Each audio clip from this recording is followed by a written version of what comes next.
Welcome back students. In this video our focus is to understand the types of voucher that we have. In the previous video we have understood that how from a statement we need to find out the two ledgers and we need to find out the nature of those ledgers. Now we need to understand whenever you are going to do an entry in Tally or we can say a voucher entry, we need to identify the voucher type at first. So there are predominantly this kind of voucher types. One by one we are going to understand, and with the help of example I will make you understand again. Okay, so the first voucher is a payment voucher. The shortcut is F5. Now payment made in bank or cash means any sort of payment which has been made and which has been realized in the form of draft, check or cash, that will be considered under payment voucher. For example, I have a training institute and I am, let's say, purchasing a computer. So I have purchased 1 lakh rupees computer.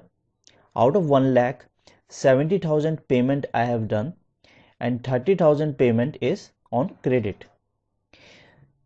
because that's the payment that I'm willing to pay after, let's say, 30 days or 60 days. So here in the payment voucher only 70,000 rupees payment will be entered. Rest of the 30,000, what will happen, I'm going to discuss. Again, the next is a receipt voucher. This means the shortcut is F6. Any type of payment received in cash or bank. Again, let's say in my institute there is one course of 10,000 rupees. Student has made a payment of 5,000 rupees and he said that rest of the 5,000 rupees he is going to make a payment after 1 month. Again, the receipt voucher in this particular case will be of 5,000 only. The next type of payment voucher, the next type of voucher is a journal voucher. Now here it's non-cash, non-bank, credit, purchase, adjustment, etc. In the first case or in the first example, I've told that we have made a purchase of 1 lakh rupees computer, 70,000 payment has been made and 30,000 is on credit. So that 30,000 entry will happen in this journal voucher.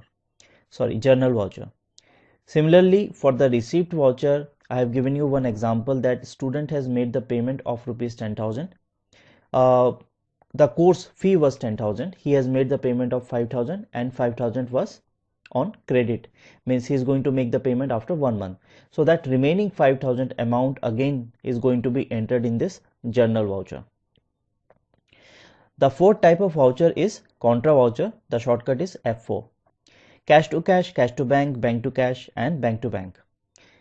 It is very easy to understand. Under this voucher, most of the transaction which is happening within the company or within the company's various accounts. Cash is considered as one of the account. Now company's bank accounts, let's say they have a bank account in ICICI or they are having a bank account in HDFC also. So those are again a different accounts. Let's say we have a cash account in Noida region and we have a cash account in Delhi region as well, because we have got two centers. So from Delhi center, 5,000 rupees has been transferred to Noida center. For some reason, let's say we need to make a payment to the vendors. So this kind of transaction which has happened within the company, cash to cash, so that's a contra voucher.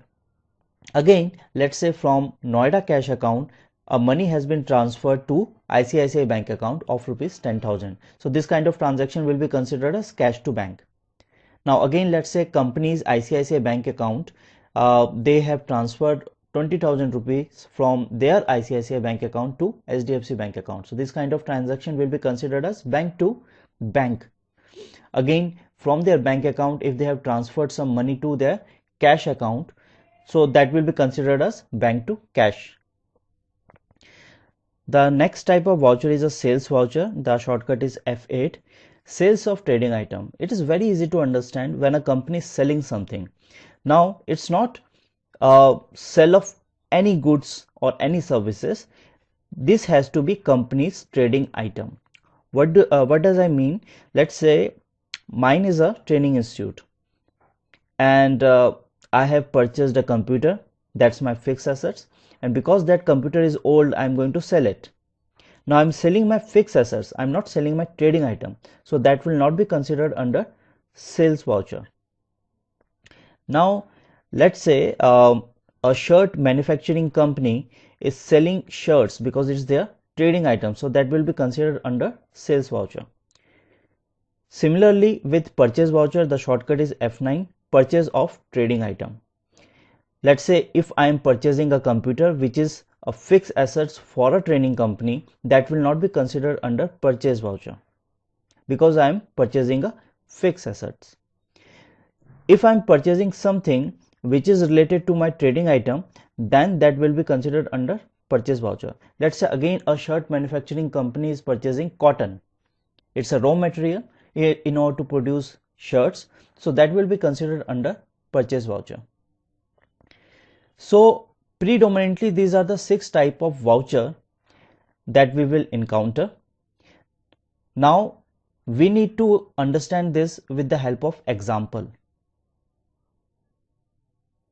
In the previous video, we have taken few examples of voucher entry or the statements. So we are going to understand these types of voucher with the help of that only. Okay, so the first statement was a rent paid by cash of rupees 6,000. We have seen the entry of it, that is rent account debit to cash, because rent is an indirect expense. Now here the rent has been paid. So it is very easy to understand that it's a payment voucher. So here rent account debit to cash, which we have understand in the previous video, and the type of voucher it is F5. This means that's a payment voucher. Let's go to the next statement. The next statement is commission received with check of SBI Bank of rupees 8,000. It is very easy to understand because we have received something. From the company point of view, they have received a commission in the form of check. Of course, it's not on credit, they have realized it in the form of bank. So the entry is going to be SBI bank account debit to commission, and of course it's a receipt voucher. So the shortcut is F6. Now the next statement is cash deposited into SBI bank of rupees 12,000, means from one account to another account. So SBI bank account debit to cash, and what kind of voucher entry it is? It's a contra voucher because from bank to cash. F4 is the shortcut. Now the next statement is check of rupees 4,000 of HDFC Bank deposited into SBI Bank. Again the transaction has happened within the company within 2 different accounts, from HDFC Bank account to SBI Bank account. Again it's an example of contra voucher, which is F4. Let's go to the next statement. So here the next statement is salary due to with outstanding salary of rupees 15,000. We have seen its entry. Now here the salary has not been paid, it is outstanding, means it is still due. So the entry was salary account debit to salary outstanding. Now what kind of voucher it is? Because salary has not been paid yet, it is outstanding, so it's going to be F7. This means it's a journal voucher. Next one is a petty cash account open with cash of rupees 5,000. Again one cash account to another cash account transaction. So petty cash account debit to cash, and what kind of voucher entry it is? It's a contra voucher. This means shortcut is F4.